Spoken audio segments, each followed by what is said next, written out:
For this morning, a brief meditation.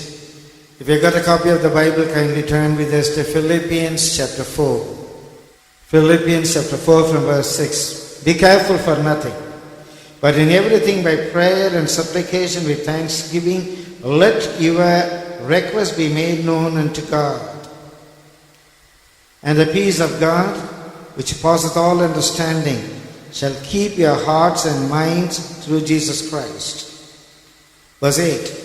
Finally, brethren, whatsoever things are true, whatsoever things are honest, whatsoever things are just, whatsoever things are pure, whatsoever things are lovely, whatsoever things are of good report, if there be any virtue, and if there be any praise, think on these things. Those things which you have both learned and received and heard and seen in me, do, and the God of peace shall be with you. In verse 7, and the peace of God, which passeth all understanding, the peace of God that passeth all understanding, shall keep your hearts and minds through Christ Jesus. In verse 10, or rather 9, the latter part, and the God of peace shall be with you. Here we see two different things. I don't know how many of you have ever noticed it earlier. First he says, the peace of God be with you. The peace of God be with you. Then he says, God of peace be with you. One thing, peace of God to be with us. The other one is, God of peace to be with us. It may sound similar, but the difference is miles apart. The difference is miles apart. One is the gifts of a king with us, and the other is the king is with us. A king had 3 daughters. He told them what they want, they could ask him. Somebody asked some gold and silver. Somebody asked some property. Somebody asked the king. Just I want you. So it's one thing to have the peace of God with us. It is another thing to have God of peace with us. So if you read this passage carefully, how this difference is made clear. In verse 6 we read, be careful for nothing. The literal meaning doesn't mean that don't be careful for anything. The literal meaning is, don't be worried about anything. It's a very simple common sense. By being worried about something, we cannot add a cubit to it or we can't subtract a cubit from it. A test was conducted. And nearly 82% of the people, they make a thing a mess because they're worried about it. If they are not worried about it, they would have solved the problem in an easier way. They are unable to solve the problem in an easier way because they are worried about it, and they made the problem a mess. Otherwise, they would have solved it easy. Another good percentage of people, because they worried about it, they made a quit. They are not making any effort. They are worried about it and they decided that they can't do anything about it. Their attitude. Okay, I can't do anything. The worry is a very strong suggestion. And these suggestions send negative impulses. A psychologist conducted an endurance test. There was a grip handle So the subjects, the people, those are called for their test, with all their strength, they had to operate the grip handle. Average, a person was able to press about 100 pounds. In that grip handle, he was able to press 100 pounds. Then the psychologist hypnotized that person, gave suggestions that he was weak, he can't do it, it's too difficult for him to handle. He gave him a lot of suggestions. And when this man was hypnotized, the same grip handle he was asked to handle, he was able to press only 25 pounds. In a normal condition, he was able to press 100 pounds in the grip handle. But under this hypnotized with negative thoughts, he was able to press only 25 pounds. Again, the psychologist hypnotized that person with positive suggestion. Yes, you can do it. Yes, you can do it. He hypnotized that person with positive suggestions. It was very surprising. Under the influence of positive suggestions, he was able to handle 420 pounds. 420 pounds. My dear brother, my dear sister, because worries send negative thoughts. In worries we serve the devil. When we worry, we serve the devil. We quit. And another good percentage of the people, they worry for something which don't occur at all. What they feared would never come. What they feared would never come. They just feared, worried about it. But that hasn't got anything. My dear brother, my dear sister, he says, don't worry about anything. We are getting into a new year. By worrying, what that you are going to do? Don't worry about anything. Cast all your burdens on him. Don't carry that with you. Don't carry through that. There were two monks. They had to cross a river. There was an old woman with very dirty clothes sitting by the side, the bank of the river. She was very much worried. One of the monks asked, what was her problem? She said she wanted to cross the river, but there's no one to help her. So this monk said, if you don't mind, we both will carry you through. She said, okay. So the monks were holding their hands like a seat, and they made her sit on their hands, and very carefully through that water, they were carrying that old woman through. They reached the other side. They let the woman down. She was very happy. She was very thankful. She said, thank you all very much. She went away. My dear brother, as these monks were passing by, one monk was grumbling. See, all my clothes have become dirty because I was carrying that woman, dirty woman. The first monk was not saying anything. After some distance, again this man said, oh, my back is paining too much. I am unable to walk, all because you made me carry that woman. The first monk didn't say anything. After some more distance, he said, no, I am very tired. I cannot walk anymore because you made me carry that woman. The first monk said, I don't have back pain. I am not very tired.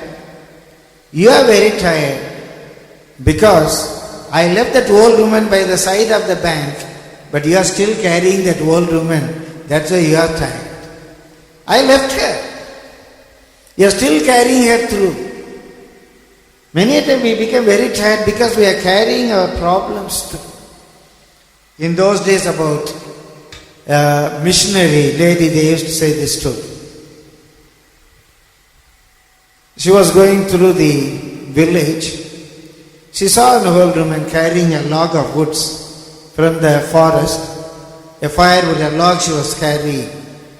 So the missionary lady was driving a jeep when she saw this woman carrying that load. She wanted to give a place to her. She said, okay, get in, ma. So this lady with a log of wood, she got in. And where they were driving some distance, through the rear mirror, this missionary lady saw. Still this woman was carrying the wood on her head. There was no hood on the jeep. So the missionary lady asked, hey, why are you still carrying that log? You can just keep it down. I want to help you. That's why I got you into the car. She said, no, you gave place for me. You didn't give place for my burden. Many times we say that we receive Jesus Christ, but we don't know how to cast our burdens on Jesus Christ. Still we carry our burdens. We don't believe Jesus for all his totality. We don't believe Jesus for all his totality. One day there was a little boy. He was making a deal with his sister. She had a lot of candies. This boy said, I'll give you all my marbles. Will you give me all your candies? I'll give you all my marbles. Will you give me all your candies? The little girl said, yes, I'll give you all my candies if you can give me all your marbles. So this boy went into his room. He took all his marbles. He loved his marbles very much. So he didn't want to give all his marbles. So he kept a few marbles aside into a box and gave the rest to her. And she gave all the candies. This boy was restless. He was not quite sure. He was not quite sure whether his sister gave him all the candies or not. Because he knew very well that he hasn't given all the marbles to her. So when we don't give all our care upon him, when we don't make an absolute surrender to him, 100%, psychologically 100%, you can't believe in God. When you hold some marbles with you, you don't know whether God has given all the blessings to you or not. But when you give all the marbles, whether he can trust his sister or not, we can trust God. We know for certain that God has given all his care for us. It's a very simple phenomenon. So the Lord says, Paul says, the Bible says, don't worry about anything. Cast all your cares and burdens upon him, because he cares for you. So how can you do that? Here it says, by prayer and supplication with thanksgiving, let your request be made known unto God. What a friend we have in Jesus. What peace we often forfeit because we do not carry everything to the Lord in prayer. What peace we often forfeit because we do not carry everything to the Lord in prayer. Cast your burdens upon him.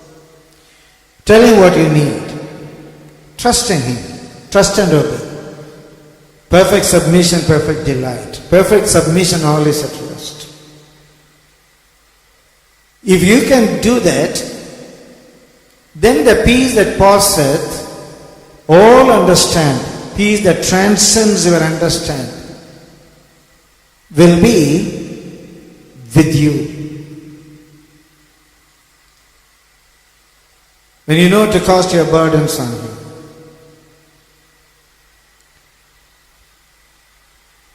When sister was very young, in the beginning of her college days, her father died suddenly of a heart attack. When sister was by the dead body, God made her here. I am your father. He took her by her hands. She could not worry about it. She knew there's somebody to care for her. There may be a sorrow of the personal loss. Sorrow is different from worry. When we know how to transfer our burdens, our cares and prayers, personally in our personal prayers, when we know to transfer our burdens, our cares to the Lord, the peace of God will be in us. Perfect submission, perfect delight. God will take care. God knows how to solve the problem. God has got His own way. God has got His own way to solve our problems. There was a young lady. She was driving her car. It literally happened. Through the woods. It was a winter night. It was very cold. She was rushing fast to reach her place because the night was terrible. As was driving through the chillness in that Ghat road, one of her tires got punctured. She didn't know what she could do. She didn't know how to change the stepney also. She was trying to stop some vehicles. Nobody stopped. Nobody stopped. She didn't know what she could do. She was just standing in the chilling night. A two-wheeler was coming in, frisking in, with his jerkins, with his headgear, everything. It was very cold. He stopped and asked this lady, what's the matter? She told her plight. It so happened he was a mechanic. He got down, he changed the tire immediately. And she wanted to give him some money. She said, how much I should pay you? He said, for this service you cannot pay enough. For this service you cannot pay enough. Give this money to somebody who is in need, who is in this type of a difficult situation. Give to that person that money. And he paused her. So she got into the car. She was driving. She was very tired. And there was a coffee shop. She got down to have a cup of coffee. And the lady was running that shop. She was closing down that shop, washing all the vessels and all. She asked, can I get a cup of hot coffee? She said, yes, surely I'll help you. But this woman could see that lady of that coffee shop. She was in the fullness of her pregnancy. She was very weak. She was very pale. With all that, in the chill night she was working. She has to work hard to get her money. She was to work hard to get that money. So this lady had that hot coffee, and that woman was getting ready to wind up the shop. She opened her purse, wrote a note. I'm giving this because somebody told me to give this to a deserving person. I'm giving this because somebody told me to give this to a deserving person. She just wrote that on a slip, kept it $200, went away before this shop lady could come. She came with surprise, just for a cup of coffee, $200. And a note like this, because somebody told me to give this to a deserving person. She ran upstairs. She said, God is wonderful. We are worried how we could meet the needs of this confinement, delivery. And somebody has left $200 on the table. And with this note, God is great. That man immediately got up. He was too tired to remove his jeggings, to remove his headgears. When he saw, he broke into tears as he said, "Is that woman with that grey car? Is that woman with that grey car?" Your God is able to meet all your needs. Let the peace that passeth all understanding fill your hearts. Don't worry about anything. God is able to meet all your needs. His ways are wonderful. That woman in that grey car will come. My dear brother, my dear sister, when we know to trust in the Lord, when we know to cast our cares and burdens upon Him through prayer, through supplication, to make our request known to Him, the peace that passeth all understanding will be with us. But the second part is glorious. It is not the peace that passeth all understanding is with us. It's not the peace of God is with us. God of peace will be with us. What can we do to have God of peace with us? For this year, this is the last morning sermon I am sharing with you. Till last night I didn't have the mind that I was going to speak. I was preparing for the evening service. And when it so happened that I should speak to you, this verse came to my mind.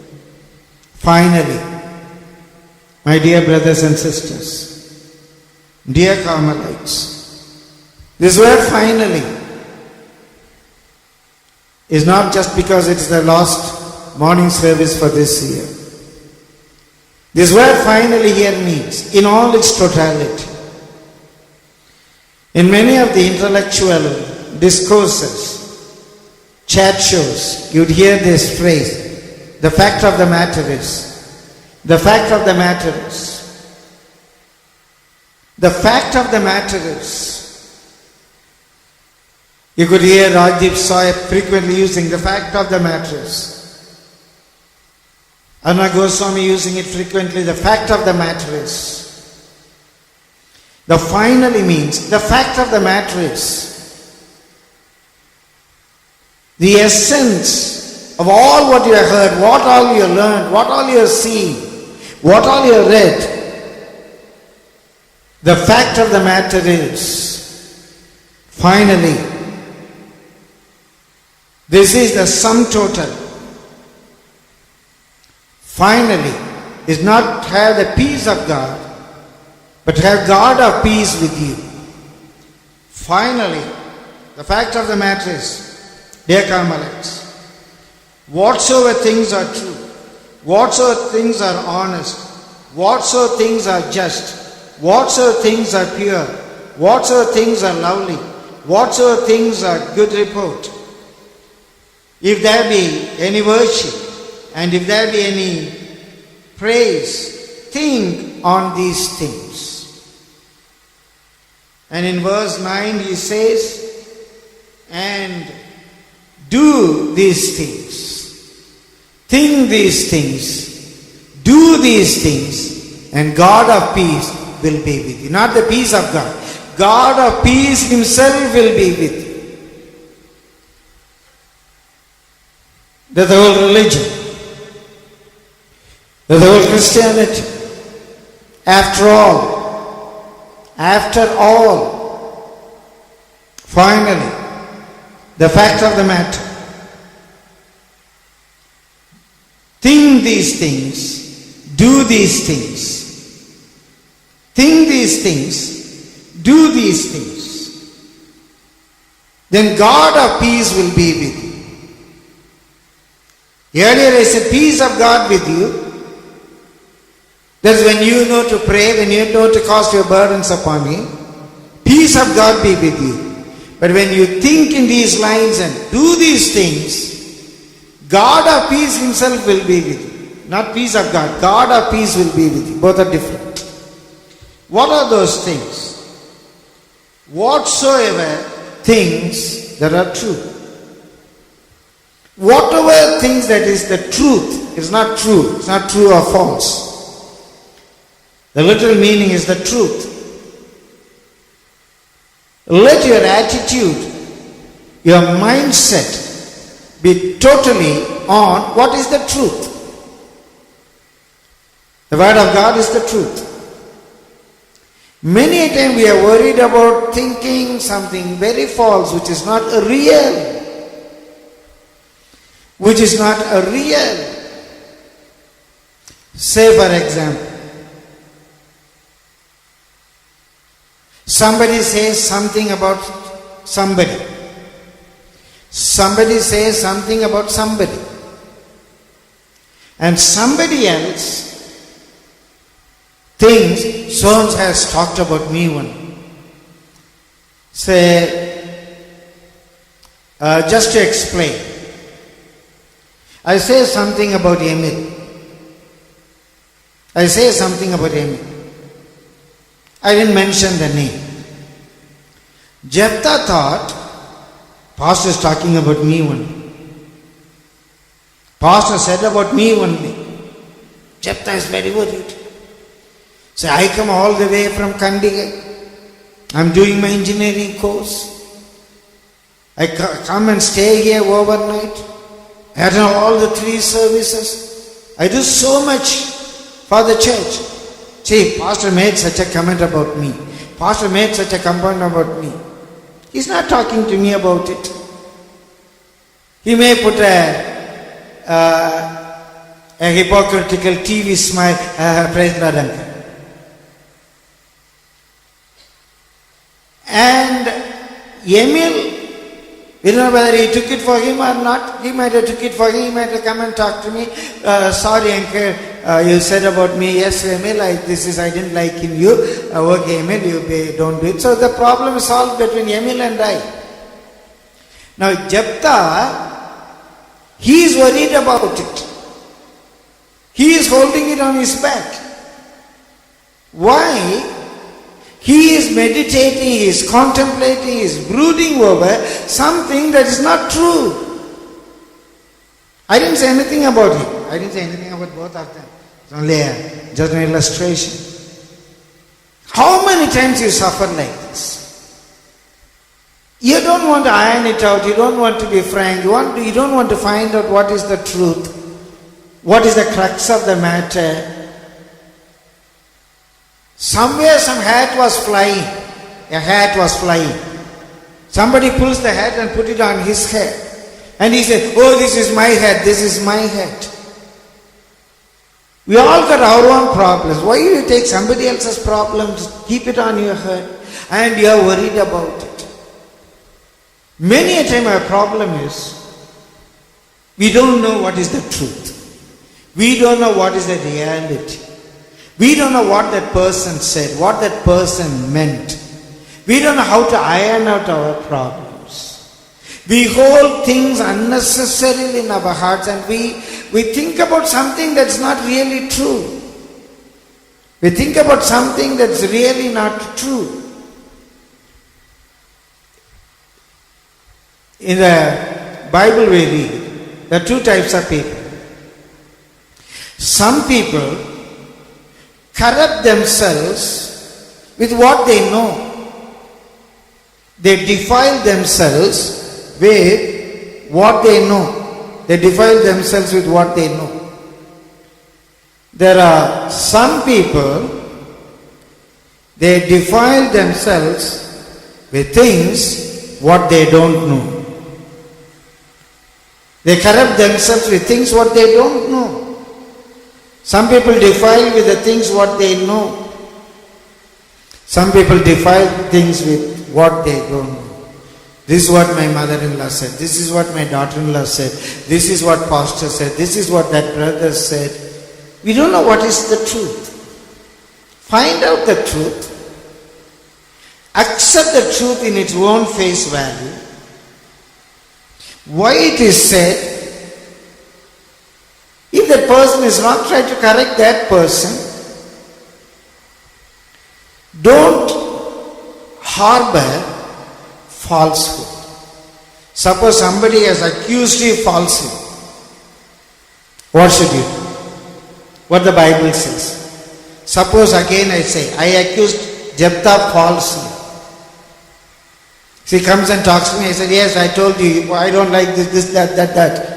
I accuse him falsely. There's no truth in it. Now what should Jephthah do? Tell me, according to the Bible. If somebody accuses you falsely, what should you do? Rejoice, for your reward is more in heaven. If you are falsely accused, rejoice. I just put it in Tamil, how to meditate on truth. I just again put it in Tamil. நான் எம்ஏல பற்றி ஏதோ ஒன்று பேர் சொல்லாம சொல்றேன். எத்தா மனசுல என்னதான் பற்றி பாஸ்டர் பேசுறதுன்னு வேதனைப்பட்டுக்கிட்டே இருக்கிறான். அவன் மனசு ரொம்ப சஞ்சலப்படுது. அவன் என் கூட அவனால பழக முடியல. ஏன்? அவன் ஒரு பொய்யை நம்பிக்கிட்டு இருக்கான். அவன் ஒரு பொய்யை மெடிடேட் பண்ணிட்டு இருக்கான். பாஸ்டர் இப்படி சொல்லிட்டார், பாஸ்டர் இப்படி சொல்லிட்டார், பாஸ்டர் இப்படி சொல்லிட்டாரு. நான் எம்ஏல பற்றி சொன்னேன். எம்ஏல அதை அண்டர்ஸ்டாண்ட் பண்ணிட்டேன். எம்ஏல வந்து என்கிட்ட சொல்றான், நான் அவனை திட்டுறேன், இப்படிலாம் செய்யக்கூடாது எம்ஏலுங்கிறேன், சாரி அங்கிள்ங்கிறான். அது ரெக்டிஃபை ஆயிடுச்சு. இப்போ எனக்கும் எப்தாக்கு ஒண்ணுமே இல்லை. ஆனால் எத்தா என்ன பண்ணிட்டு இருக்கான்? ஒரிடாவே இருக்கு. காரணம் என்ன?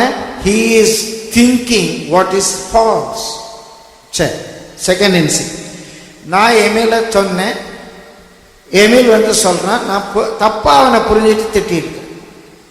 அவன் என்ன சொன்னாலும் நான் ஒத்துக்க மாட்டேன். இப்போ எமிலுக்கு ஹார்ட் டு ஹார்ட் தெரியுது, பாஸ்டர் தப்பா என்ன திட்டுறாரு, பொய்யா திட்டுறாரு, பொய்யா என்ன குற்றம் சாட்டுறாரு, இதில் உண்மையே இல்லைன்னு தெரியுது. when Emil knows there is nothing உண்மை in it, Emil, according to the Bible, should rejoice over it because he is accused falsely. உண்மையில் பொய்யாய் குற்றம் சொல்லி உன்னை துன்பப்படுத்துவார்களானால் மகிழ்ந்து கழிவுகள், பரலோகத்தில் உங்களுடைய reward பெரிதாயிருக்கும். So either Emil or Jephthah, they should not dwell on what is false. Peace of God can't be with you. You lose your peace of mind. Suppose Emil sits and thinks, oh, uncle is accusing me falsely, uncle is accusing me falsely, uncle is accusing me falsely. He will lose his peace. On the other side, Jephthah, I haven't said anything about him. He thinks, oh, enna patha soltar, enna patha soltar, enna patha soltar. He will also lose his peace. When you think that pastor's talked about you, go and talk to pastor. Pastor, did he mean me? No, I didn't mean it, Jephthah. Why did I say like that? Oh, that's all right out. So, whatever that is the truth, you think on that. About your husband, about your wife, about your children. Try to find out what is the fact. Then you know what you could do. Suppose you are unable to solve, the Bible says, take the matter to somebody who can help you. There's a problem between the mother-in-law and the daughter-in-law. Go to the pastor, sit and talk. This is what my mother-in-law says. Okay, man, what is wrong in it? Is this like your mother? Don't your mother say like this? There may be a counsel. A husband and wife came to me. That girl wept and said, oh, I can't live with this mother-in-law. The husband was a man of understanding. He said, yes, my sisters can't also live with my mother. It's very difficult to adjust with her. If I remember correctly, somewhere in this part that happened. I told that girl a few questions and said, go and live with your mother-in-law. What's happening? ஏசு தாங்கின துன்பங்கள் தாண்டியே செல்லாதுங்கிற என்ன பெரிய கஷ்டப்பட்டப்போம் அப்ப இருமா. After some time, Ammi has become Mummy. Because we have to see the truth. So think about what is the truth. And if it is something false, rejoice. Rejoice. You are falsely accused, rejoice. Again, don't meditate on the falsehood. It may sound difficult, then God of peace will be with you. But I love to tell you one thing. It happened in the life of Pastor Sundar. In a magazine, in a newspaper, a man who wanted to take money from pastor, such a type of a magazine, he wrote very bad about pastor, very false. So Sunday evening, when the service was over, talking. Somebody wrote like this, somebody wrote like this, somebody wrote like this. So nearby shop, I bought a newspaper. I read that. It started that he was a police in Malaysia. That itself was wrong. He was a teacher in Malaysia. So I read the whole article. Now, nobody had the guts to go and tell pastor that something like this has come in the paper. It really happened. So finally I said, no, I'll go and tell pastor. So I went to pastor's room. I had the paper in my hand. It's after the evening service, even before I came for the full-time ministry. So after the evening service, tired, he has removed his jibbah, with his half-sleeve jibbah. He was sitting very tired, weary. So very carefully I said, Pastor, your paper la patti பொய்யா எழுதியிருக்கிறார், நீர் வாசித்தீர். Vasantham pastor, பொய்யா போட்டிருக்க. நீர் சத்தியத்தை வாசிக்க வேண்டிய பொய்ய வாசித்தீர். நீர் சத்தியத்தை வாசிக்க வேண்டிய பொய்யை ஏன் வாசித்தீர்? வாஸ்தவர் தான் பொய்ன்னு தெரியும் பாஸ்டர். சிரிச்ச வாஸ்தவர் தான் பொய்ன்னு தெரியும் பாஸ்டர். சிரிச்சிட்டு கேட்டாரு, நீர் சத்தியத்தை பேச வேண்டியது ஏன் பொய்யை பற்றி பேச வந்தீர்? Your mouth should speak the truth. You read something that is lie. Why do you come to talk about that is a lie? I didn't know what to say. He just smiled. I came out. He didn't even ask me what is written. He didn't even ask me what is written. Literally happened in a few weeks time, maybe within a week, that reporter became mad. That reporter was brought to Pastor Sundaram for prayer. My dear brother, I know him personally after that. Why do you read falsehood? Why do you meditate on something that is not true? Why do you speak to others? Oh, enna patti poiya solranga. Enna patti poiya solranga. Poi dana. Why do you talk about poi? It's poi. Why do you want to think about poi? Why do you want to talk about poi? Why do you want to carry poi with you? If you want to have the God of peace to be with you, meditate, contemplate on something that is really true. Something that is really true. Many a time we suffer because we are sitting on falsehoods. We are thinking about falsehoods. We are talking about falsehoods. We are sharing with others about falsehoods. We enjoy falsehoods. My dear brother, my dear sister, the first thing, if you want the God of peace to be with you, meditate on the things which are true. So whatsoever things are true, think on these things. Number 2, whatsoever things are honest, venerable, வணக்கத்துக்குரியது. It is something honorable. Something that we can salute, venerate, high esteem. Think on these things. A man, he had a hunchback. He was walking always bending to down. So somebody asked what happened. Somebody asked what happened. This man said, once when I was walking on the road, I found one 1 rupee coin. I collected that coin. After a few feet, I found another 1 rupee coin. I collected that coin. Then another 1 rupee coin. Another 1 rupee coin. Another 1 rupee coin. More than 20 coins I collected. Really surprised me. From that time, I'm always searching for a coin on the street. My back has become bent. So how much more he collected? He said, I collected many bolts and nuts. Rusted bolts and nuts. Many people, they always look down. Negative things. Things belong to the earth. They don't meditate on the things which can be venerated. Though the word honest, the literal meaning is something that is vanakathukuriyadu, something laudable. Think about those things.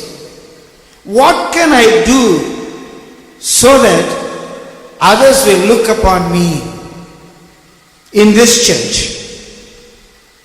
Just as an example I say, there are some people, they do the love feast. Some people swipe the floor. Yesterday I was able to see some boys. They are coming and getting this place ready. They are doing something that others could salute it. Others could venerate it. It is something appreciable. They take an extra pay. What is that I can do so that it is honorable? Something honorable. I stand out and check. Is that honorable? I talk about somebody bad. Is that honorable? Is it venerable? அது வணக்கத்துக்குரியதா? அங்க நின்று 2 பேர் கேலி பண்ணிட்டு இருக்கேன். Is that venerable? What can I do that is venerable? Laudable. Something very honorable. Think about that. Then God of peace will be with you. So whatsoever things that are true, whatsoever things that are venerable, whatsoever things are just, right, equitable. This is right. What is right for me? I should do what is right for me. I cannot do something what is wrong for me. I have to play on the music instruments. I got a responsibility. What is right for me? Everybody has to decide what is right for me. The whole system will suffer because somebody is doing what is wrong. Somebody is doing what is wrong. We all have to think what is right. What is the right for the husband? What is the right for the wife? I am the head of the family. It's not to put the collar and say, I am the head of the family, I am the head of the family. Not just to have a placard on the head and move around. I am the head of the family, I am the head of the family. No. Do what is right for you. What is the rightful thing you have to do as the head of the family? What is the rightful thing you have to do as the wife? What is the rightful thing you have to do as parents? Think on that. I am a father. அப்பா சொல்றேன் கேளுடா. சொல்லிதான் அப்பானே தெரியுது. அவன் சொல்ல வேண்டிய நான் அப்பா சொல்றேன், நான் அப்பா சொல்றேன், நான் புருஷன் சொல்றேன், நான் மனைவி இல்லையா? Why you have to say that? Be that. Do what is right. What is expected of you? I have to do what is expected of me. I have to do what is expected of me. Standing here is not a show business. Operating camera is not a show business. Playing on instruments is not a show business. It's a commitment. Being a wife is not a show business. Being a wife is not a business. It's a role. It's a responsibility. It's a responsibility. You are not acting the role of a wife. You are the wife. You are the husband. You are the parents. Do what is right.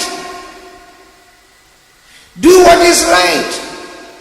Just imagine a father who doesn't pay the fees for the child. He drinks. He spends money in Tosmark. Is he doing what is right? Is he worthy to be called a father? Is he worthy to be called a husband? The word remains a husband, father because of the relationship, but he is not doing what is right. He is not doing what is right. He is unfit to play that role. If he can't do what is right for that role? What is equitable? The literal meaning for that Greek word is equitable. My dear brother, my dear sister, whatsoever things that are just, what is right, think about that. Next one, whatsoever things are pure, chastity. The literal meaning is chaste. Keep yourself pure. Keep yourself pure. Ask a very simple question. Whatever the dress may be, whether it is churidar or sari or a frock or a dress, whatever the dress may be, you are wearing that dress to keep up your chastity or to make your chastity a commodity. You want to slip into a legging to cover your legs or to exhibit the contours of your leg. You wear a sari. Is it to cover your body or to show Uttar Pradesh, Madhya Pradesh and every other Pradesh? Whatsoever things that are true, whatsoever things that are right, whatsoever things that are chaste. I visit a house. As a pastor, I visit a house. Is there chastity? Is there unchastity? You shake hands with somebody. You smile at somebody. You roll your lips when you see somebody. You blush. You say, praise Lord brother, praise Lord sister. Is it pure or is it impure? Your talk. Superficially there is nothing wrong in it. You phone somebody to find out something. You phone somebody and ask, brother, what time is tomorrow's service? Is wrong in it? What time, brother, watch night service? Is there anything wrong in it? Absolutely nothing wrong in it. But before God, you made that phone just because you want to have an extra talk or not. Answer to your conscience. From head to toe, the God of peace to be with us. Think about whatsoever that is pure. I was born with 3 sisters.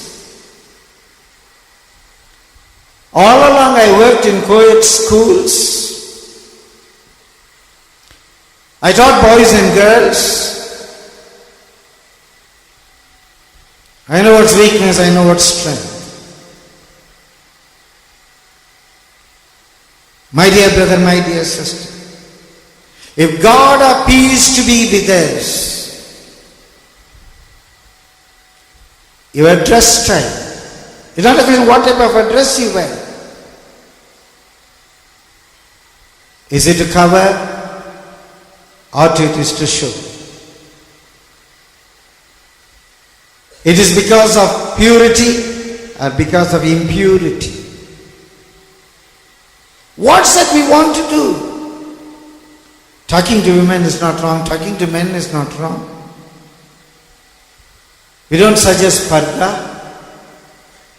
Shaking hands with somebody. Smiling at somebody. Phoning somebody. Apparently nothing is wrong. But answer a question. Why do you want to greet somebody for his birthday? Why do you want to greet somebody for her birthday? What's the bottom line for your action?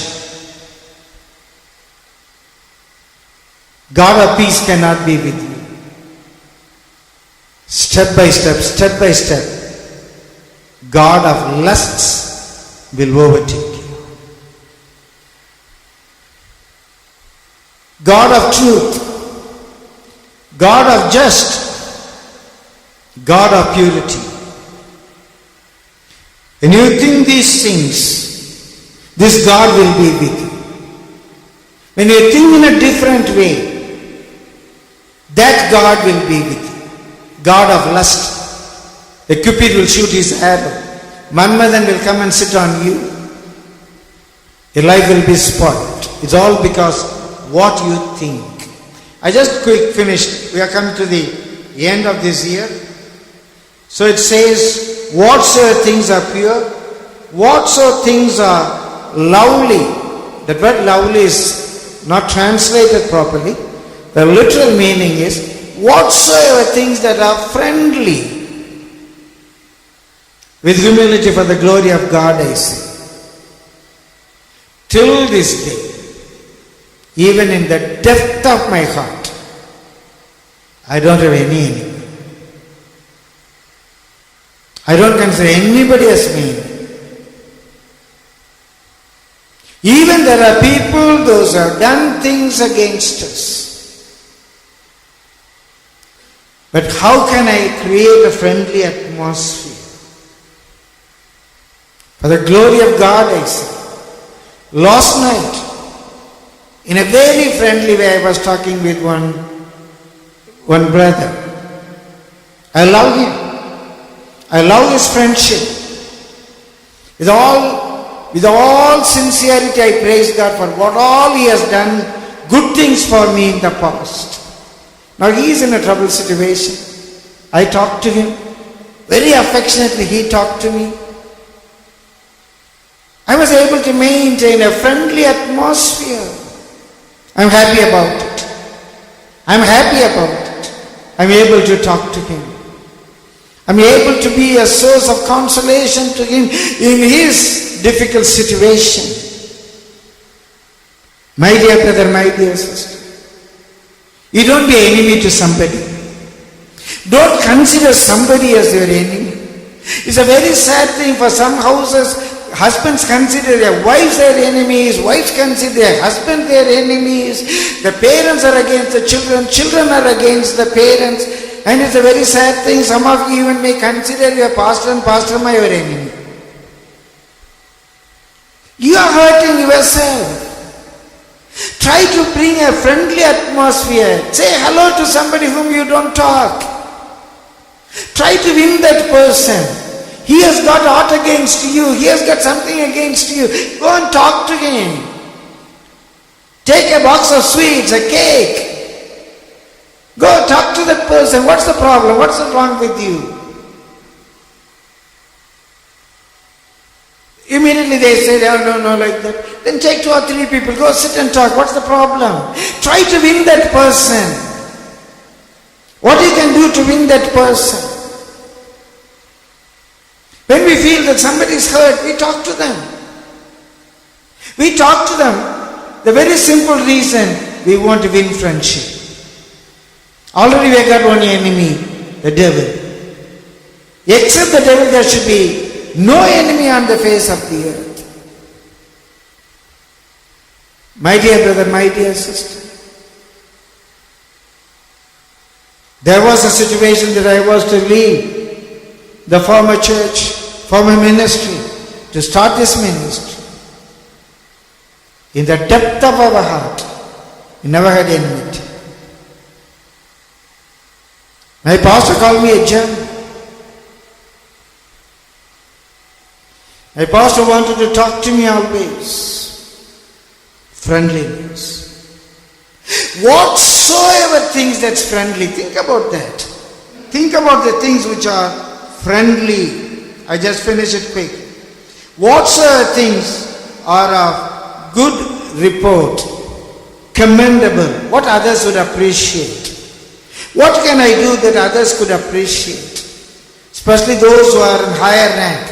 What our pastor could appreciate, what my teacher could appreciate, what my principal could appreciate, what my school could appreciate, what my college could appreciate. What can I do that others could appreciate?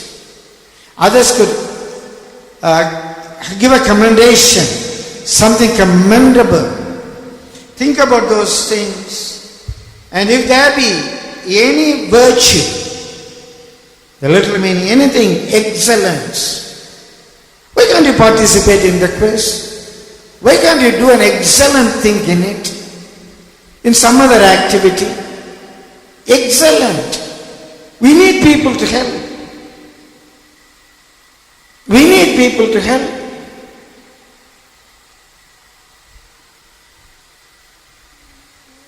Excellent.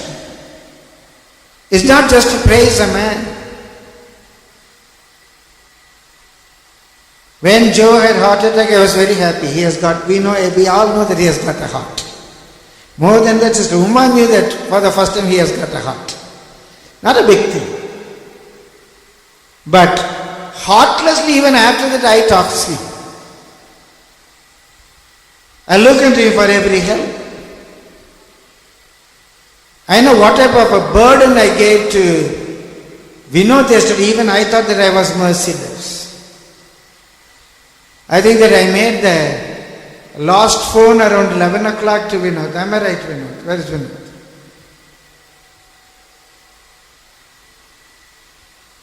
Maybe Robbie or Vivek, I can mention all these names. Why? They are doing something excellent.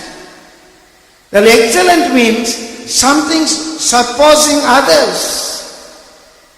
Something surpassing others. Why can't you think in these lines? Think in these lines. What can I do that I can surpass others? Not negatively. What is that is excellent? That's the fact of the matter. Finally, brethren, let your thought process that brings your God before you, God of truth, God of excellence, God of purity, God of righteousness, God of virtue. Virtue means the literal meaning is power. Ballaman. Some people has got that power. They are able to do an extra work. This morning when I came, I saw a few boys very smartly working here. So I called somebody and asked, was there any Ramanan prophecy today? You people are working very actively. Is there any Ramanan prophecy today? My dear brother, my dear sister, think in these lines. Whatsoever things that are virtuous, excellent, surpassing others, and if there be any praise, think on these things. Those things which you have learned, received, and heard, and seen in me. In the Bible, in Jesus, in your pastor, in your pastorman, in those who lead you, do these things. Then, not the peace of God, God of peace will be with you. When you know to cast your burden upon Him through prayer, peace of God will be with you. When you think on these things and do them, God of peace will be with you. In God's wonderful name, I pronounce these blessings, that peace of God be with you, and God of peace be with you, now and forever and ever. Amen. Shall we all say Amen? Shout and say Amen. Amen. Peace of God be with you. God of peace be with you. We'll pray. Dear Father God, we thank you, we praise you, bless your people, O Lord. Send your people back home with your heavenly benedictions. In Jesus' matchless name we pray. Amen. Amen. God bless you all. God be with you.